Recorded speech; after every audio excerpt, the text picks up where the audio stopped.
यान साहब, आप सीनियर सहाफ़ी हैं और उन सहाफ़ियों में से हैं जो सोचते भी हैं, पढ़ते भी हैं और इज़हार भी बहुत अच्छे तरीके से अपनी बातों का करते हैं, अपने ख़यालात का करते हैं। इंटरनेशनल मीडिया और सोशल मीडिया ने पाकिस्तानियों के ज़हनों में बहुत सारे सवालात पैदा कर दिए हैं।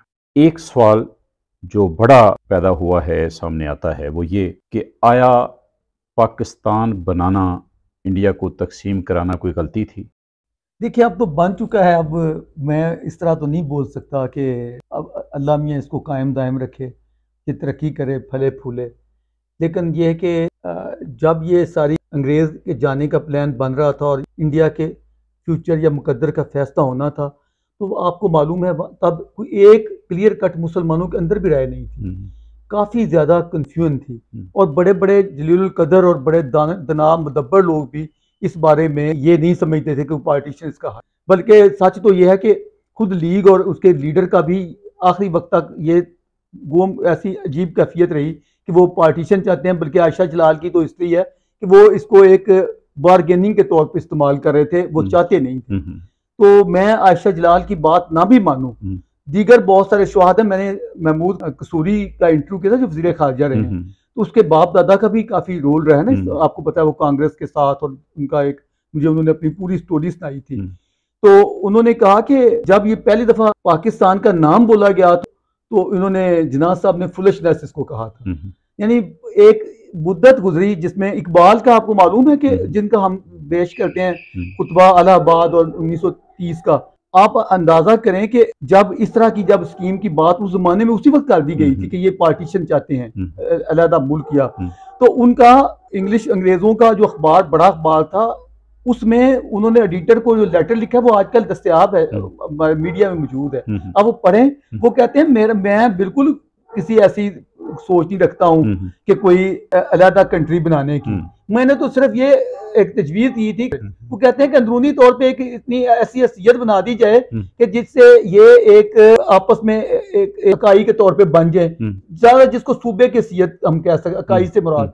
तो ये शायद बेहतर कम्युनल मसले का होगा। दूसरा, उसमें बल्कि खुतबे के अंदर ये चीज मौजूद है। मैंने, चूंकि लोग ना मामूली वो सामने की चंद सतरें पढ़ते हैं और समझते हैं खुतबा तो बहुत तवील है, इसीलिए अगर आप उसकी तफसील में जाए, मैंने वो लाइब्रेरी में बैठ के पूरा पढ़ा है। उसमें वो ये कह रहे हैं कि ये एक बफर एरिया, अगर यहाँ एक अंदरूनी किस्म की उनको इकाई बन जाती है तो उसका फायदा ये होगा कि हिंदुस्तान पे, चूंकि इसी जानब से हमेशा हमलावर होते रहे, वो हिंदुस्तान की मुहाफत खिता होगा, वो पहले रोकेगा अपने ऊपर हमला। इंडिया की तरफ कोई आ नहीं सकेगा, इंडिया का कोई बाल बीका नहीं कर सकेगा, वो इंडिया के मुहाफत के तौर पे देख रहा है। यानी मेरा कहने का मकसद है कि गलती, आपने पूछा, मैं स्ट्रेट फॉरवर्ड वैसे कहना मुझे मुश्किल है, कोई ऐसा वर्ड बोलूं, लेकिन देखें आप, उलमा की बहुत बड़ी मेजॉरिटी थी, जिसको आज केपी में बोलते हैं, इधर भी आखिर बादशाह खां हमारे ही खिते के थे, ये तो नहीं कि वो इंग्लैंड से आए थे या यूरोप में पैदा हुए थे। मौलाना अबुल कलाम आजाद जो है मुसलमानों की एक ग्रोह के, मेरा मकसद है कि बहुत सारी शख्सियात हैं, बड़ी जिलोल कदर शख्सियात हैं, जिनके रेफरेंस हम दे सकते हैं, वो ये समझते थे। बल्कि आज भी बहुत से ऐसे आपको अहले इल्म मिलेंगे जो कहेंगे कि पार्टीशन का असल नुकसान तो मुसलमानों को हुआ, उनके 3 टोटे हो गए, 3 टुकड़े हो गए, उनकी एक कुव्वत थी। अब एक कभी आप गौर कीजिए, 25 करोड़ यहाँ पाकिस्तान में, इतने ही तकरीबन इंडिया में कोई 18 या 20 करोड़ के करीब जो मशरकी बांग्लादेश, मुझे बताएं ये 60 या 70 करोड़ की आबादी, क्या यार अगर ये लोकसभा में इनके नुमाइंदे बैठे होते तो मुझे बताएं कि ऐसा हो सकता है कि इनको कोई दबा सकता? आज तो ये छोटी छोटी जो होती है जमहूरियत, लोगों ने जमहूरियत का मतलब समझा नहीं। जमहूरियत का ये मतलब नहीं होता कि एक मोनोपोली हो जाती है मेजॉरिटी की, उसमें मिनॉरिटी के अपने हकूक होते हैं। जमहूरियत को लोगों ने बिल्कुल गलत किया जी, गुलामी, कहाँ गुलामी है? जहाँ अगर सही वोटिंग हो, जमहूरियत हो, तो मुझे बताएं जो क्रिश्चियन के घरों में लोग जाते हैं वोट मांगने के लिए, बड़े बड़े चौधरी, कि नहीं जी तुसी साढ़े भाई हो। मैं क्या बताऊं आपको, एक हमारे राणा साहब हैं, तो वो गए तो चंगड़ों के यहाँ, कहते हैं यार चंगड़ कोई बुरे नहीं होते, बड़े अच्छे लोग होते हैं। हम आजकल लोग राजपूत कहते हैं, लेकिन हमें पहले रंगड़ कहते थे, और रंगड़ और चंगड़ दोनों भाई थे। तो ये इस तरह की बहुत से वाक्य सुना सकता हूँ। यानी ये जमहूरियत का फैज़ है ना, कि एक राजपूत की एक अनख होती है, एक रोब दाब राजे होते हैं, लेकिन वो जमहूरियत का फैजान है कि वो जाके वहां बैठ के उनको कह रहे हैं कि भाई रंगड़ और चंगड़ तो 2 भाई हैं शुरू में। तो मेरा मकसद है कि हालांकि बहुत थोड़े लोग हैं, तो ऐसे अगर लोगों ने गलत तौर पे, हमारे यहाँ बहुत ही गलत ये चीजें सिलेबस में पढ़ाई गई हैं। मेरी तमन्ना है काश ये वक्त आए कि ये चीजें खुल के हज़ारे ख्याल का यहाँ मौके नई नस्लों को हम बता सकें कि ऐसा नहीं था मसला जी, वो उनका वजूद मिट जाता। ये हमारी, मैंने जब अपने 9 उम्री की बात मुझे अभी तक याद है, जब वो मैं उस वक्त जो भी वो मुताला पाकिस्तान था, ये पढ़ाया गया था कि अगर ये ना होता तो मुसलमानों का वजूद यहाँ से हिंदुस्तान से मिट जाना था। ये कैसी बातें कर रहे हैं। मतलब वहां मैं गया हूँ हैदराबाद, बात चले मैं छोड़ देता हूँ, हैदराबाद दक्कन में गया तो मैंने देखा वहां के दुआबी जो लड़के, उनके बेटे खानदान के, उनके 20 बॉडी गार्ड आगे पीछे थे और वो ऐसे नवाबों की तरह चल के वो जूते खरीद रहा था एक दुकान पे। मैं देख रहा था कि ये क्या, हमारे यहाँ ये बताया जाता है कि मुसलमान तो वहां पता नहीं चूड़ों की तरह है, फलान है, अल्लाह माफ करे मैं चूड़े का लफ्ज बोलते हैं। हमारे यहाँ देखे ना वो हमने क्या सलूक कर रहे हैं। वहां जिसको शक है वो चला जाए, जाके खुद देख ले, अखड़ के साथ, जहां जिनका जोर चलता है, देखो जोर की बात है ना, जिस खित्ते में जिसका जोर चलता, जहां उनका जोर चलता है। मैं अभी वो हैदराबाद दक्कन वैसी है, वो अगर इनको हटा लें तो 15 मिनट में कच्चे चबा जाएं। ये नहीं ऐसी तकरीरें कर रहे होते हैं। वहां आज भी ऐसे, मुझे एक साहब बता रहे थे, मैं वहां गया तो वो बता रहे थे एक हजरत साहब कि मैंने इतने हिंदुओं को मुसलमान किया है। यानी हिंदुस्तान में बड़ी महफिल में पब्लिकली जल्द से मैं तकरीर करके कह रहा कि इतने अल्हम्दुलिल्लाह हमने इतने हिंदुओं को मुसलमान किया है। क्या आप ये समझते हैं पाकिस्तान में कोई हिंदू कह सकता है कि मैंने इतने मुसलमानों को हिंदू किया है? नहीं ना कह सकता। तो मेरा मतलब है कि ये सारे मगालते हैं, इन मगालतों को हमें चाहिए कि वाज़ह करें और लोगों के ज़हनों में जो गंद भरा हुआ है तो सफाई करें। अच्छा, इस वक्त तो ये भी कहा जा रहा है कि खास तौर से मोदी की हुकूमत के दौरान मुसलमानों को बहुत मसाइल का सामना है, और यहाँ तक कि वो कहते हैं कि ये तो जस्टिफिकेशन है कि मोदी के दौर ने ये साबित किया है कि 47 में जो तकसीम हुई थी वो एक लिहाज से सही थी। जी हाँ, बड़ा अच्छा सवाल आपने किया है। देखो, यही असल चीज है जो नफरत अंगेज बना के पेश की जाती है कि यहाँ बहुत, बल्कि आपने तो नरम लफ्ज रखे हैं ना, मैं तो सुनता हूँ हिंदुत्वा हो रही है, यानी वो ऐसे उनको बेचारों का जीना जीवन किया हुआ है, बड़े अजीबोगरीब किस्म की। हालांकि आप देखें कि ये उस मुल्कत वालों को तो ये हक ही नहीं पहुंचता जिन्होंने अपने मुल्क के नाम के अंदर मजहब अपना डाला हुआ है, मुल्क के नाम के अंदर, जिन्होंने अपने आइन में भरमार की हुई है। कवानीन में आप देख लें, हमारे जितने भी कवानीन है उनकी, मैं तफसील में अगर जाऊं, फैमिली लॉज को ले लूं या आइनी कवानीन को ले लूं, उनमें जो हकूक को ले लूं, ये जो हमने अब आज तक बहस हो रही है 62-63 में क्या लिखा हुआ है कि मैं अपने मजहब का पैरोकार रहूंगा, फराइज को अदा करूंगा, कबाइल से बचूंगा, ये सारी क्या है? हालांकि एक जो नेशनल स्टेट है उसमें क्या काम है कि फराइज करूं भाई, अपने जो मजहबी फराइज है वो आपका खुदा का मामला है, पब्लिक को उससे क्या लेना देना है। तो आपने आइन में ऐसी शिकों की क्यों भरमार की हुई है? और फिर सबसे बढ़ के, इससे भी बढ़ के आप देखें, सदर और वज़ीर आज़म जो सबसे एक आईनी और प्रैक्टिकली सियासी तौर पे बड़े जिम्मेदारियां होते हैं, उनमें जी नॉन मुस्लिम नहीं आ सकता। खुदा के बंदो, खुदा का खौफ खाओ। यहाँ 95-96% मुसलमान मेजॉरिटी है, फिर भी आपको खौफ है कि कोई यहाँ क्रिश्चियन या हिंदू, यहाँ तो मेयर नहीं बनने देंगे आप, सदर वज़ीर आज़म बनना तो बड़ी दूर की बात है। ये तो उनका हौसला है जिनको हम दिन रात कोसते हैं, जिनसे हमने आजादियां ली। आज उनका मेयर जो है लंदन का, तो वो एक मुसलमान है। आज स्कॉटलैंड का कहा जा रहा है सीनियर वजीर जो है वो मुसलमान है।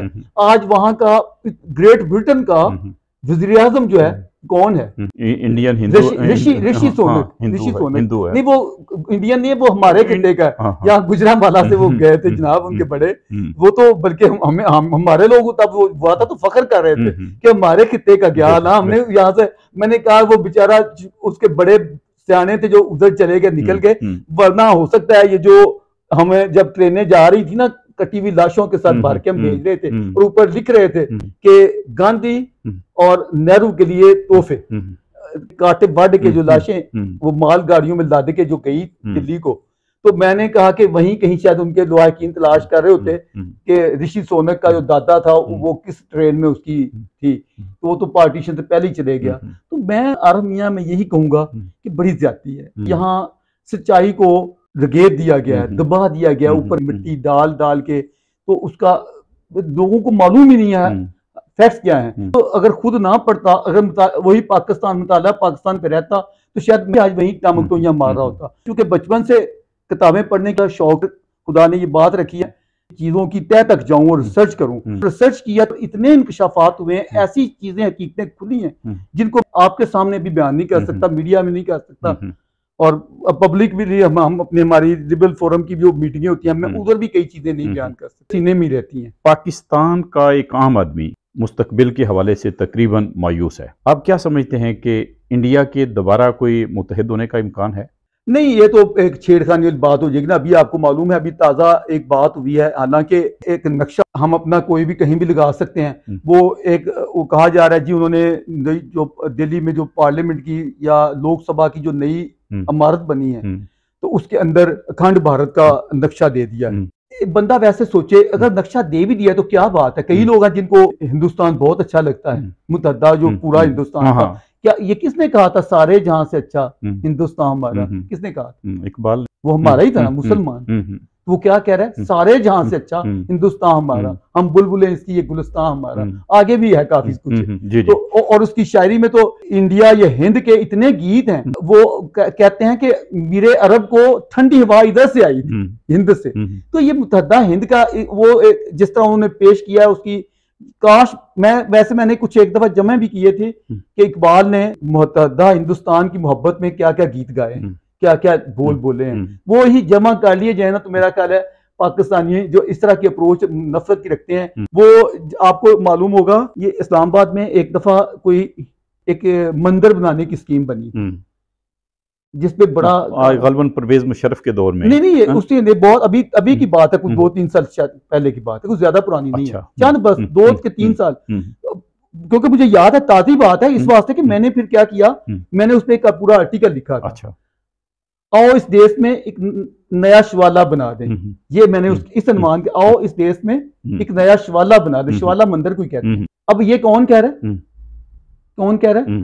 अल्लामा इकबाल कह रहा है कि इस देश में एक नया मंदिर बनाएं, वो कह रहा है। और साथ कह रहा है वो इतना ऊंचा हो कि पर्वत सारे पर्वतों से, हिमालय से भी ऊंचा हो जाए, उसकी जो चोटी है वो आसमान से बातें कर रही हो, और वो सारे जहां में, और मीठे मीठे पुजारी बोल बोले उसमें, और सारी वो भजन और चीजों का जिक्र करता है।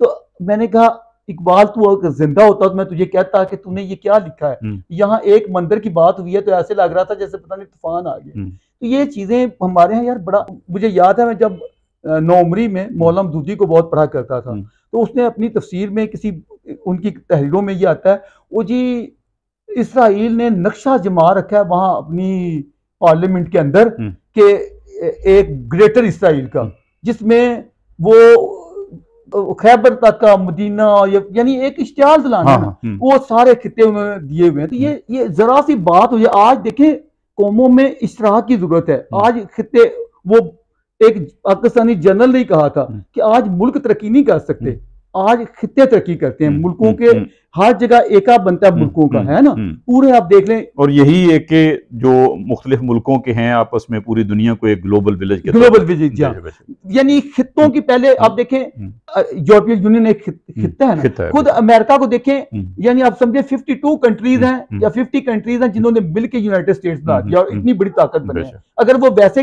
अलग अलग ममालिक होते तो उनकी वो हैसियत ना होती।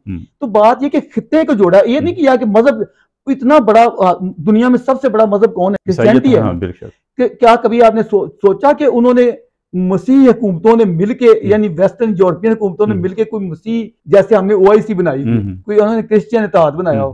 कभी अमेरिकन ने कहा हो कि हम आओ दुनिया भर के मसीहों इकट्ठे हो जाओ, आओ मसीहों हम अपना बोल बाला करें?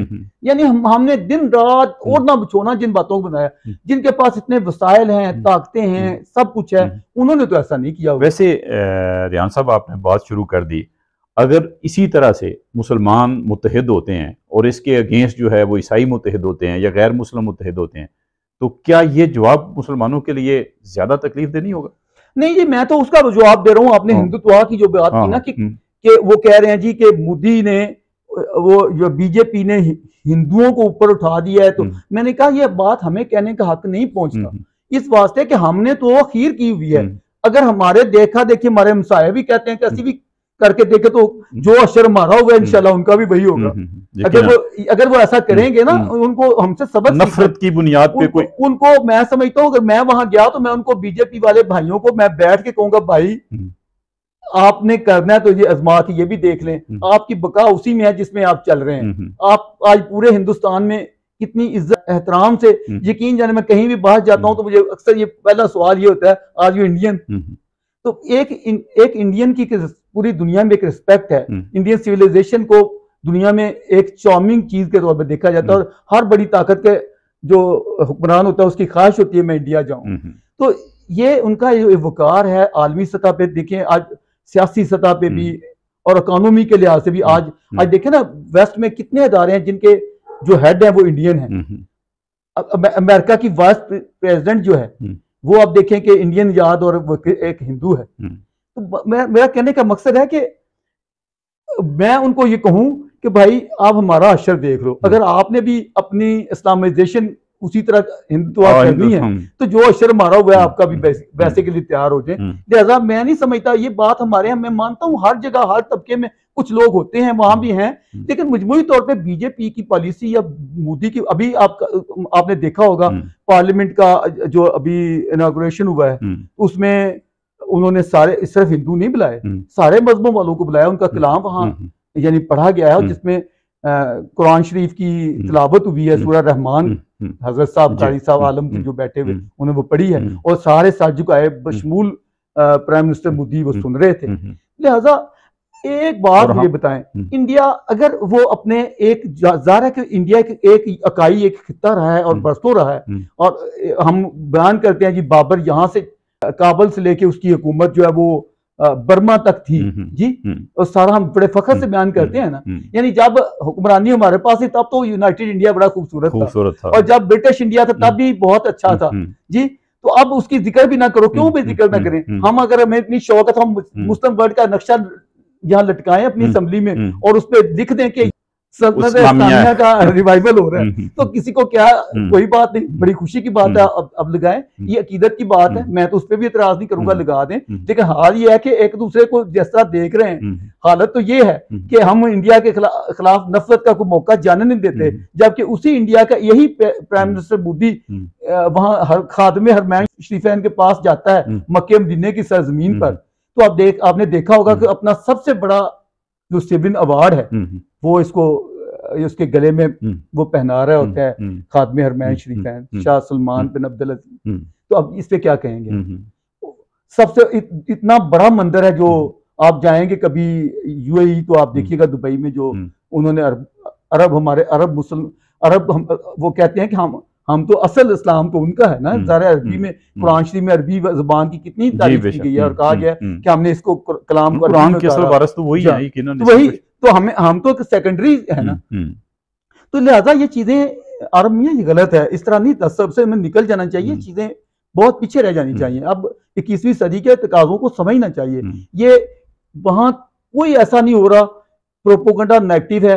अगर किसी जगह पॉकेट्स में होता है तो यहाँ ऐसी मिसालें बहुत हैं, उसको वहाँ कानून आइन जो है वो कमजोर तबके के साथ खड़ा होता है। वहां ये नहीं होता कि वो जी कानून भी कहेगा कि क्या वहां के आइन में ऐसा है कि वो हिंदू के लिए सपोर्ट कर रहा हो और मुस्लिम को दबा रहा हो। मतलब वो ज़ाहिर पॉलिटिकल वहां उस समाज में भी चलता है। हमारे लोग जिस तरह वहां नारे लगाते हैं उनके लोग भी अपने वोट के लिए इस तरह के नारे हर जगह चलते हैं, तो उनको घबराने की जरूरत नहीं है। कई कहा जाता है जी वो जी शाहरुख खान की फिल्म नहीं जी वो चलने दे रहे, सबसे ज्यादा वो कुमार है। अभी भी उसकी पठान आई थी तो देखें कितनी वो देखी गई।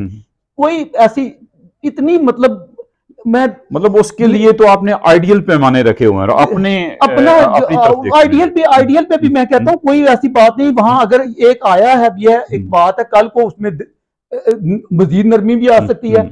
देखें ऊंच नीच डेमोक्रेसी में होती रहती है, उनकी हुकूमतें हमारी तरह नहीं होती कि फौजी आके शब खून मारते हो या अस्करी ताकतों के जरिए या जोड़ तोड़ जैसे चलता है। उनके यहाँ एक स्टैंडर्ड की, बल्कि पूरी दुनिया ये कहती है कि दुनिया की सबसे बड़ी जमहूरियत है। तो जमहूरियत में अगर वो कोई करेगा, इशारत करेगा, तो इलेक्शन जब आएगा अवाम की अदालत में हजूर में पेश होंगे तो उनको अपना आटा दाल का भाव मालूम होगा। क्योंकि जमहूरियत में तो एक फर्ज होता है ना, वो भी मिल्लत का सतारा होता है, एक फर्द का वोट जो है वो भी अहम होता है। तो लिहाजा जब जमहूरियत चलेगी तो उनको अपनी जो मिनॉरिटीज हैं उनको भी साथ लेके चलना है। तो वो तो मैंने देखा कि हमारा ये एक लीडर है, वो अजान हो रही थी, वो तो भड़क रहा था तकरीर में, जबकि मैंने वही प्राइम मिनिस्टर मोदी को देखा अजान हो रही है तो वहीं के भी उसके मुंह जुबान रुक गई है, और जब तक अजान खत्म नहीं हुई वो बोला नहीं है, और सामने मुसलमान ही सारे बाकी कौमों के लोग भी बैठे हुए हैं। तो मेरा मतलब कि हमें ये तकाबल करना ऐसा ही है जैसे एक सफेद चादर पे चंद स्याही के धब्बे हो तो काली चादर कह के देख वो काली है जी, उसके काले धब्बे हैं, ये बात बनती नहीं है। तो ये ज्यादती है, इस तरह नहीं सोचना चाहिए हमें। तो बल्कि चाहिए कि इस वक्त हमारी जो पोजीशन है हमें इंडियन से सीखना चाहिए। और सच्ची बात है, उनका सिर्फ इकोनॉमी के लिहाज से मैं नहीं कह रहा, उनके कल्चर और सिविलाइजेशन के लिहाज से भी कह रहा हूँ। उनके जमहूरी जो उनका इस वक्त एटीट्यूड है और एक दूसरे के साथ मैं उसको आइडियल देखता हूँ, और वो इसी हमारा हिस्सा है। अगर उनमें खामियां हैं तो वक्त के साथ जमहूरियत तो एक प्रोसेस ही ऐसा है जो वक्त के साथ खुद ही ठीक होता चला जाता है। रेहान साहब, जो इंडिया गांधी नेहरू छोड़ के गए थे, क्या आप समझते हैं कि मोदी की हुकूमत से वो इंडिया कुछ मुतासर हुआ है? वो जो शनाख्त थी, जमहूरियत के हवाले से पहचान थी, उस पर कोई फर्क आया? जी हाँ, फर्क आया है, ये ठीक बात है। देखिए ना, हमारे लोग अब सब पार्लियामेंट में खड़े होकर कहते हैं कि महात्मा गांधी का इंडिया तो और तरह था, वो अच्छा था, अब अच्छा नहीं है। या आप किसी बाजार गली में खड़े हो जाएं, किसी चौक में खड़े हो जाएं, तो आपको अक्सर ये इन्हीं लोगों की तरफ से जो मतलब जो मुखालफत करके अलग हुए थे, नफरत फैलाते हैं, ये कहेंगे ओ जी देखे ना, महात्मा गांधी और पंडित नेहरू का इंडिया तो बिल्कुल और तरह का था, मुख्तलिफ था, वो अच्छा था, अब ये मोदी ने क्या कर दिया। हालांकि जब पंडित नेहरू जिंदा था, जब महात्मा गांधी जिंदा थे, यानी वो जो उनका हिंदुस्तान उस जिसकी आज आप सताइश कर रहे हैं, उनके जमाने में उनके बारे में यही इंतहाई नफरत अंगेज प्रोपोगंडा किया जाता था। मैंने खुद अपनी सिलेबस की किताबों में महात्मा गांधी के लिए इतने नजेबा अल्फाज पढ़े हुए हैं कि वो धोखेबाज था, मक्कार था, फ्रॉड था, चीटिंग करता था, मतलब इतना मतलब बुरा। आज मतलब इसमें क्या कहा जा सकता मतलब ये कि उस वक्त का तब वो भी नामंजूर था, नामंजूर था तो हमने कहा ना सब कुछ मुज़ाकरात किए। जब इन्होंने कहा कि हमने अलहदा होना है, तो महात्मा गांधी ने जिन्ना साहब को कहा कि देखो, टू नेशन थ्योरी जो थी, तो ये अलग कौमें हैं, हमारा आपसे सब कुछ अलग है, हम आपके साथ नहीं गांधी जी रह सकते। तो उसने कहा जिन्ना कैसी बातें कर रहे हो, मेरे लिए तो ये दो आंखें हैं, ये मेरी मुस्लिम आंख है, ये मेरी हिंदू आंख है। तो ये देखो ना, ये कंसेप्ट, और ये कंसेप्ट कोई ऐसा सर सैयद ने भी कहा कि हिंदू और मुसलमान ये दो आंखें हैं, हिंदुस्तान एक खूबसूरत दुल्हन है और ये दो आंखें हैं। तो हमारे बुजुर्गों का, हमारे भी और उनके बड़ों का ये चलन था। तो ये फिर शहादत कहां से आई? आप खुद ही जो पढ़ेगा उसको पता चल जाएगा, मेरे कहने की जरूरत नहीं है। लेकिन हकीकतें ये हैं कि आज के इंडिया पे भी मैं आपके इस सवाल को ये इस तरह देता हूं कि मान लिया कि वो नहीं है, और क्यों नहीं है उसकी भी वजह है, और मैं समझता हूं ये ठीक है। मैं समझता हूं कि गांधी जी और पंडित नेहरू ने बेइंसाफी की थी। उन्होंने इतनी बड़ी मेजॉरिटी के साथ, ठीक है मिनॉरिटी का हकूक होते हैं, लेकिन इसका यह मतलब नहीं था। उन्होंने कई मौके पे अनड्यू रवैया अख्तियार किया है, और मैं उस पर बिल्कुल शरह सदर समझता हूं कि उन्हें इस हद तक नहीं जाना चाहिए। पंडित जी ने बड़े मौके पे बहुत ज्यादा आगे तक चले गए हैं जो नहीं होना चाहिए था। इस तरह मतलब उन्होंने मुसलमानों को तरजीह दी, मुसलमानों को ज्यादा अनड्यू फेवर की, अनड्यू फेवर। एक देखो, एक होता है ड्यू, एक बनता हो ना तो वो बनना। अब मुझे बताएं एक बात कि इधर से फौजें दाखिल हो गई हैं या बाइली लश्करों के रूप में जो भी लोग गए हैं, और वहां खिलवाड़ हो रहा है, लुटमार हो रही है, रेप हो रहे हैं, कब्जे किए जा रहे हैं, और उधर से महात्मा गांधी बैठे हुए कह रहे हैं कि 55 करोड़, आप देखें 55 करोड़ की क्या अहमियत होगी उस जमाने में, ये पाकिस्तान को दो, मैं मर जाऊंगा, दे दो। तो अब मुझे बताएं, उनका पटेल का ये कहना था कि एक तरफ हम पे ये सारा पैसा हमारे खिलाफ इस्तेमाल होगा, दे देंगे, लेकिन इतनी जल्दी भी क्या, थोड़ा ठहर भी कर लेते हैं। देखा जाए तो पटेल की बात मैं असूलन समझता हूँ गलत नहीं थी, तो इतनी क्या है, एक तरफ ये उधर मचा हुआ है, लोग कट रहे हैं, मर रहे हैं, ट्रेनें लाशों की आ रही हैं। आज लाहौर जो है, जहां 85% हिंदू प्रॉपर्टी थी, यहाँ एक मुझे बता दें हिंदू जिसकी कोई प्रॉपर्टी जिसके पास रहेगी, इन पहले तो हिंदू ही नजर नहीं आता। दिल्ली में आप चले जाए, मैं गया हूँ, भरा पड़ा है मुसलमानों के साथ, पुराना दिल्ली तो पूरा आज भी वैसे का वैसे लगता है, प्रॉपर्टियां भी उनके पास हैं। तो बात यह कि एक तरफ इतना अनबैलेंस लूक है, ये वहां ये महात्मा गांधी थे ना जिन्होंने कहा था खबरदार किसी मुसलमान को निकाला गया। हाँ, बेशक। उन्होंने कहा बापू उधर से हमें लाशों की ट्रेनें आ रही हैं, इधर ये हर चीज वहां छीनी जा रही है, लेकिन इसके बावजूद गांधी कह रहा है कि नहीं, जहां कोई मुसलमान जो है किसी को जबरदस्ती नहीं निकाला, गांधी ने कहा कि निपटाया जाए। अगर वो मैनेज नहीं कर रहे, वो जुल्म तशद्दुद में रियासत जो है वो उनकी जिम्मेदारी है, मेरी जिम्मेदारी या हमारी जिम्मेदारी ये है कि यहाँ पे मुसलमानों के साथ कोई ज्यादती तशद्दुद वो हम ना। और हम एक इंसाफ की बात मुझे बताएं, जब आपने कहा कि दो अलग कौमें हैं जो इकट्ठे नहीं रह सकते, यही स्लोगन। हाँ बिल्कुल। इसका क्या फितरी तकाजा नहीं था कि फिर आप कबूल करते और गांधी खड़े हो जाता, कहता भी जब आपने अलहदा मुल्क ले लिया, इकट्ठे नहीं रह सकते, ये इकट्ठे हमारे पास फिर कैसे छोड़ के जा रहे हैं, किस बुनियाद पे? असूल से चलना चाहिए ना। असूल की बात ये थी कि अगर इकट्ठे नहीं रह सकते फिर अपना वो आल जो भी उसको किसके सहारे छोड़ के आ रहे हो? उस वक्त जिन्ना साहब देते ना जवाब, जब वो आने लगे थे खुद दिल्ली से कराची फ्लाइट पकड़ने लगे थे, तो वहां यूपी के मुसलमानों का एक डेलीगेशन ने जब ये कहा कि जना साहब आप हमें किसके सहारे छोड़ के जा रहे हैं, हमें तो आपने यही बताया हुआ है कि मुसलमान हिंदू इकट्ठे नहीं रह सकते। तो जना साहब ने क्या जवाब दिया? जना साहब ने जवाब दिया कि अब आप इंडिया के वफादार। यार ये वक्ती किसको कहते हैं? मैं बड़ा दिल दुखता है, या यकीन जानी इतनी ज्यादती की बातें हैं। गांधी जी का मैं सारी उम्र मतलब उनका कदर करता हूँ, उनको हीरो के तौर पर देखता चला आ रहा हूँ, लेकिन मैं सच्चाई को इनकार नहीं कर सकता कि गांधी जी ने अनड्यू फेवर की है। मैंने एक दफा एक इंडियन डिप्लोमेट से कहा कि कोई बात हुई इस तरह की, तो जिसके रेफरेंस में मैंने कहा कि गांधी जी को एक मिनॉरिटी को खुश करने के लिए मेजॉरिटी को इस कदर अनॉयड नहीं करना चाहिए, उन्होंने ज्यादती की। तो वो आगे से वो सफारतकार था, उसने तो नहीं बोलना था ना इस तरह, उसने कहा नहीं वो मेजॉरिटी मिनॉरिटी के नहीं की बात नहीं थी, वो अपने आदर्शों की वजह से ये सब कुछ कर रहे थे। मैंने कहा जो भी आदर्श हैं, आदर्श जो सियासतदान तो थे, तो सियासतदान जो होता है उसको आदर्शों को जमीनी हकायक की मुताबिकत में चलना चाहिए, देखना चाहिए। तो वो बहुत ही आगे चले गए थे और मुझे दुख है नथुराम गोडसे ने जो किया। देखें वैसी है जो किसी को, हम तो किसी चिड़िया को भी मारे तो तकलीफ होती है, तो वो एक इंसान को मार डालना ये और इतने बड़े इंसान को तो ज्यादती की बात है। लेकिन मैं ये भी साथ ही कहूंगा कि गांधी जी को भी तो सोचना चाहिए था।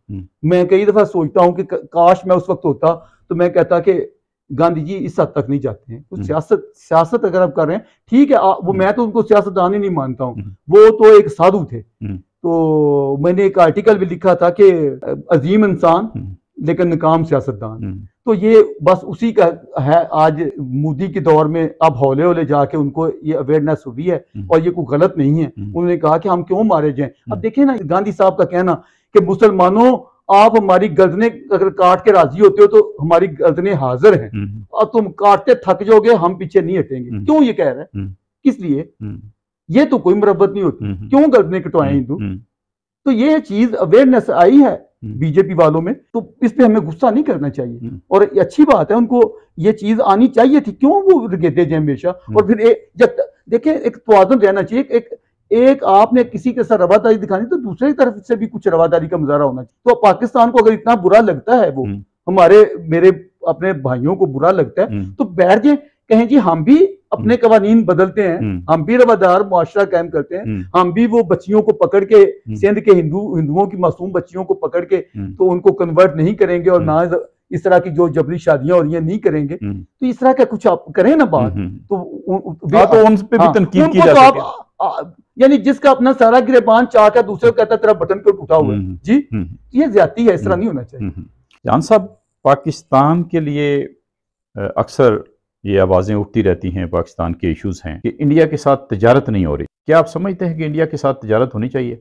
देखिए खुद हमारे अपने अंदर के लीडरों ने बहुत से ने कहा था कि पिछले आर्मी चीफ ने कोई इस पे पूरी रिसर्च करवाई और उसके बाद उसने हुकूमत की तरफ से ये चीजें आई हैं, मैं नाम नहीं लेता किसी का, आई हैं। उसने कहा जी हमने पूरी रिसर्च कराई है, इस वक्त अगर इंडिया से तिजारत होती है तो वो इंडिया के नहीं हमारे हक में है, पाकिस्तान को बराह रास्त फायदा पहुंचता है। अब अगर पाकिस्तान वाले में इतनी नफरत फैलाई गई है कि उसके, हम तो हमेशा कहते हैं ना जी वो आर्मी वाले ये कर रहे हैं, आप देखें पॉलिटिकल गवर्नमेंट है वो कह रही है कि नहीं जी हमारे जी लोगों में हमने खुद ही तो इतनी नफरत फैलाई हुई है, और अगर हम करेंगे तो लोग पूछेंगे कि क्या तुम लोगों ने वो यूटर्न ले लिया ना, यूटर्न के तो वैसे ही वो बादशाह है।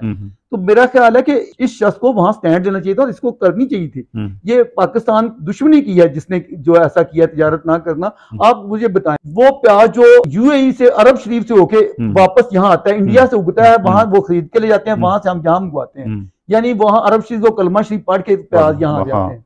ये क्या मजाक है?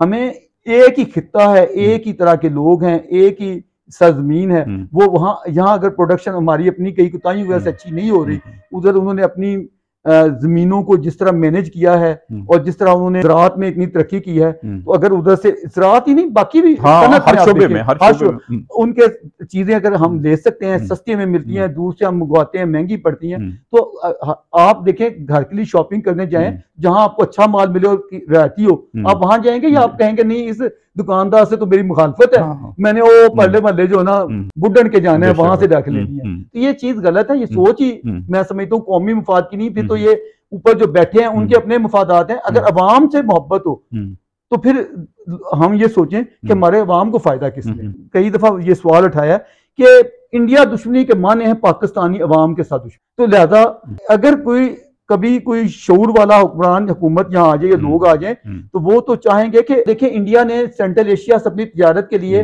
हमने मस्ते खड़े किया, उन्होंने उसको मस्ता नहीं बनाया।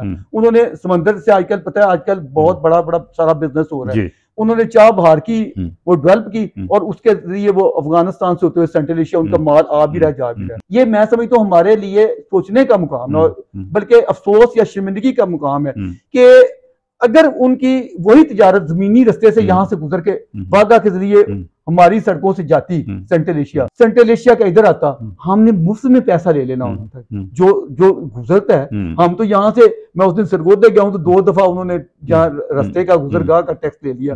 यानी आप यहाँ से किसी सूबे कहीं जाए तो रास्ते में टैक्सेस दिए जाते हैं कि आपने ये यहाँ से चुके गुजर के आए हैं, तो उनका माल गुजरता तो जाहिर है कि हम ही को फायदा होना था ना, हमने अपने टैक्सेस जो भी वसूलियां करनी थी उधर का माल आता। क्योंकि ये सारा अपने आप को हमने कशकोल कटोरा उठा लिया, दुनिया से जान से भीख मांग रहे हैं, वो हमें शर्म नहीं आती। लेकिन अगर उनका यहाँ से तिजारती काफले गुजरे हैं और हमें फायदा भी उसका हो रहा हो तो वो हमें नागवार है, तो ठीक है ये। और मुझे बताएं और अवाम दुश्मनी फिर क्या होती है? अच्छा, ये तजारत के लिए अवामी सतह पे तल्कात के लिए क्या किया जाना चाहिए? आम आदमी को, खासतौर से अभी सोशल मीडिया का दौर है, सोशल मीडिया एक्टिविस्ट जो हैं उनको क्या करना चाहिए? कोई मैसेज? बिल्कुल, सोशल मीडिया के लोगों को चाहिए कि इस चीज को ज्यादा से ज्यादा डिबेट में लाएं।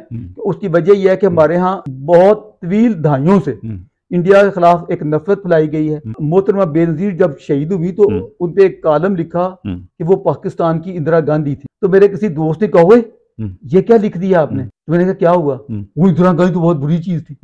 यानी देखे ना, यानी वो हमारे यहाँ इतना दिमागों में डाल दिया कि मैं अपनी तरफ से उसकी तारीफ कर रहा था कि वो एक पार्लियामेंटेरियन की हैसियत से बड़े लीडर के मुताबिक पाकिस्तान की वो मैं यानी उसकी शान बयान कर रहा था। वो पाकिस्तान के लिए, इंडिया के लिए जैसे इंदिरा गांधी, पाकिस्तान के लिए वो इंदिरा गांधी थी। जो सतीपन है वो अब इतना ज्यादा जहर भरा गया कि वो ऐसे समझेंगे कि याया खान तो बड़ा ज़हीन फतीन काबिल आदमी था, इंदिरा गांधी जो नाकस अकल थी, ठीक है ना।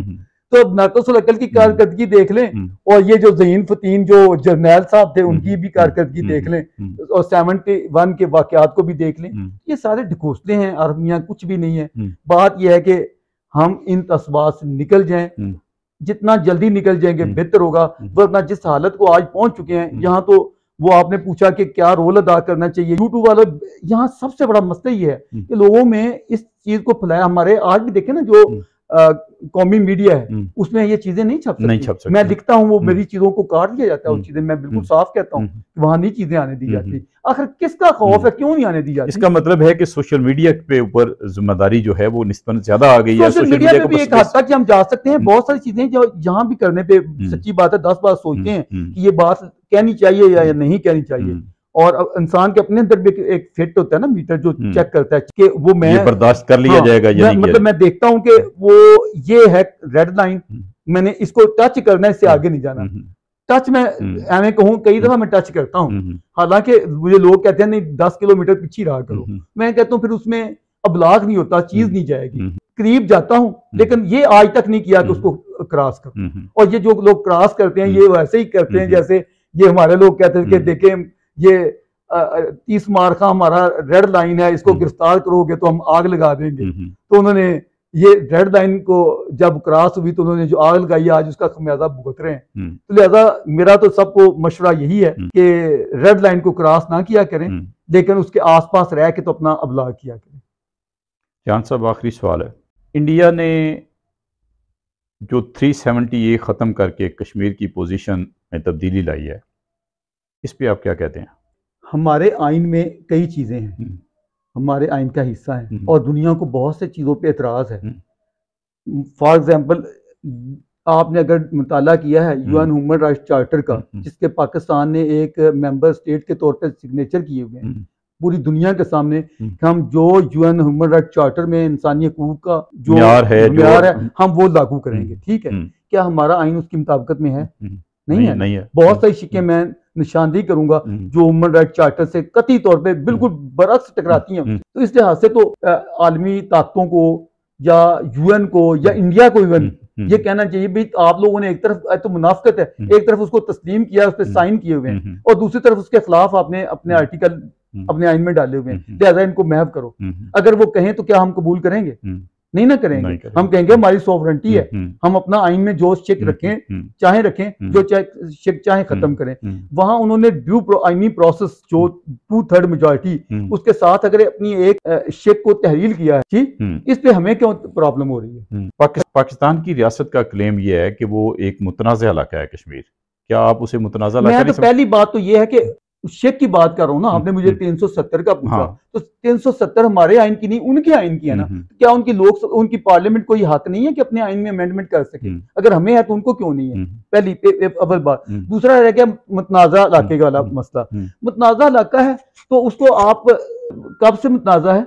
मतलब ज़ाहिर 47 से है, तो फिर इसका क्या किसी चीज का किसी तरह इस्तेमाल भी होना है कि हमने सारी जिंदगी ऐसे ही यानी अगली नस्लों को भी इसी में धंसाए रखना है। लेने जोगे तो हम नहीं है, हम मान चुके हैं। और जब ये हुआ था आपको पता है पार्लियामेंट में उस वक्त वज़ीर आज़म ने कहा तो क्या मैं इंडिया पे हमला कर दूं, क्या मैं जंग कर लूं? तो भाई कर लो, वही करके देखने हैं। तो फिर ये आधा घंटा खड़े होने से तो कश्मीर आपको नहीं मिलेगा। तो लिहाजा ये टंटना है कि बस जिसको शरारत के तौर पर हमने रखा हुआ है। बात हकीकतें कुछ और हैं, सच्चाइयां बदल चुकी हैं। कहाँ कौन सा तनाज़ा है? तनाज़ा कुछ भी नहीं है। इंसानों का रहने दें। आपको 80 लाख की बड़ी परेशानी है, आपको 25 करोड़ की क्यों परेशानी वो नहीं है? आप इनके हकूक, इनकी रोटी पूरी नहीं हो रही, बेरोजगारी बुरा असर हुआ पड़ा है, आप लगे हैं जंग करने, दुश्मनी खींचने, ये क्यों कर रहे हैं, वो क्यों कर रहे हैं? ये छोड़ दें, हकीकत में आ जाएं। ये सिर्फ एक प्रोपोगंडा स्कीम के अलावा कुछ नहीं है। साफ देख रहा हूं, आने वाली सदी मेरे सामने है। जिस तरह 75 ईयर गुजर गए हैं, आप एक सदी और गुजार लें, यही रोना डट्टा डाले रखें, अपने अवाम को भूखा मारेंगे, अपनी मुसीबतें रखेंगे। 1 इंच आप आज तक ले सके? नेवर। तो आगे कौन कैसे किस बरते पे? जब अपने आप को तगड़ा कहते थे और कहते थे हम मुकाबले पे हैं, अब तो सारे पाकिस्तान में कोई एक शख्स नहीं जो कहे कि हम उनके बराबर पे हैं। अब तो ग्राफ गिर चुका ना इतना। तो जब ताकत में बराबरी पे आप दावेदार थे तब तो कुछ हुआ नहीं, तो अब क्या होगा? लिहाजा हमें जमीनी हकीकतों को मान लेना चाहिए। तनाज़ा का हल जो है ना, वो अगर है भी मेरे नजर में तो प्रैक्टिकली हल हो चुका है। जो उनका है वो उनका, जो हमारा है हमारा है। इसको अगर लीगलाइज बाज़ाब्ता करके मसले का वैसे ही सिरे से खात्मा कर दें। यूएन की करारदादों का जो रेफरेंस दिया जाता है, मैं नहीं जानना चाहता, वो लंबी बहस आगे चली जाएगी। वो क्या हैं, उनके लिए क्या कंडीशन है, क्या शरायत है, क्या हम तो वो खुद पूरी नहीं कर पा रहे। हम तो हमारे देखें गिलगित बिल्तिस्तान भी उसका हिस्सा है। आज हम उनको सूबा बनाने की बातें खुद भी कर रहे हैं, है नहीं मुतालबा, बल्कि आ चुकी है, बड़ी हद तक मामला हो चुका हुआ है। तो ये बातें हैं बिलफेल, मैं आपको बताऊं, अंदर खाने सबको पता है, सब कुछ हो चुका हुआ है। ये टंटना है जो हमने एक बस स्लोगन के तौर पे स्लोगन के तौर पे रखा हुआ है। और जिन्होंने लीडरी चमकानी भड़कानी होती है जाके, जैसे कि हमारे अभी वो बिलावल साहब पप्पू हमारा वजीर खारजा गया तो जाके जो अपनी, मुझे तो लगता है इन लोगों ने शायद कभी पढ़ाई कुछ नहीं होता, पता नहीं, जो जिन नाने ने पढ़ा था उसने क्या किया, यही कुछ था। मकसद यह है कि इन लोगों के अंदर अपनी जात के आगे, अपनी पर्सनालिटी बिल्डिंग के लिए मुल्क जाए भाड़ में, अपनी मेरी शख्सियत बन जाए, यही कुछ लोगों को एक्सप्लॉइट करना। नाना साहब ने भी अपनी पर्सनालिटी की ना कि मैं ये कर दूंगा। हजार साल लड़ना मतलब मुझे बताएं, अक्लमंद बंदा ऐसी बात कर सकता है? उसने ठीक है, उसने अपनी पॉपुलैरिटी ले ली, वो अपनी चौधराहट दिखा ली, और ऐसी चौधराहट का क्या फायदा, आखिर फांसी पे चढ़ा, क्या फायदा। तो ये भी अगर वक्त से हमने नहीं सीखना, कहा जाता है ना हमें वक्त से और हालात से और तारीख से सीखना चाहिए, तो क्या इसने सीखा जाके वही वैसे ही बढ़ के मार के आ गया। तो मुझे बड़ा अफसोस हुआ इसकी बड़कों से, और मैं चाहता हूं कि अगर शहबाज शरीफ जब दिल्ली जाए अगर शंघाई कॉन्फ्रेंस में, तो उसको चाहिए कि वो थोड़ा सा तहम्मुल, वो अपने आप को कुछ समझदारी का सबूत दे। वो चापलूसियां जाके करता फिरता इधर उधर, तो वहां जाके बड़े भाई के साथ छोटा भाई बन के मिले, इज्जत से उनका एहतराम के साथ वकार के साथ मिले, ताकि हमारे दरमियान ये नफरतें, पहले मैं तो समझता हूँ इतनी हमने पहले ज्यादतियां कर चुके हैं कि मजीद ज्यादतियां करने की गुंजाइश ही नहीं है। अब हमें चाहिए कि पिछली जो ज्यादतियां, गलतियां कोताहियां गुनाह जो उनकी बख्शिश करवाएं उनके, बेशक उनके लिए हमें बांग्लादेश साथ भी ज्यादती हुई, इधर भी हमने बहुत जुल्म किए, तो उनकी हमें चाहिए माफी करवाएं और आगे से यकीन दहानी कराएं कि हम भाइयों की तरह रहेंगे। बहुत शुक्रिया रियान साहब।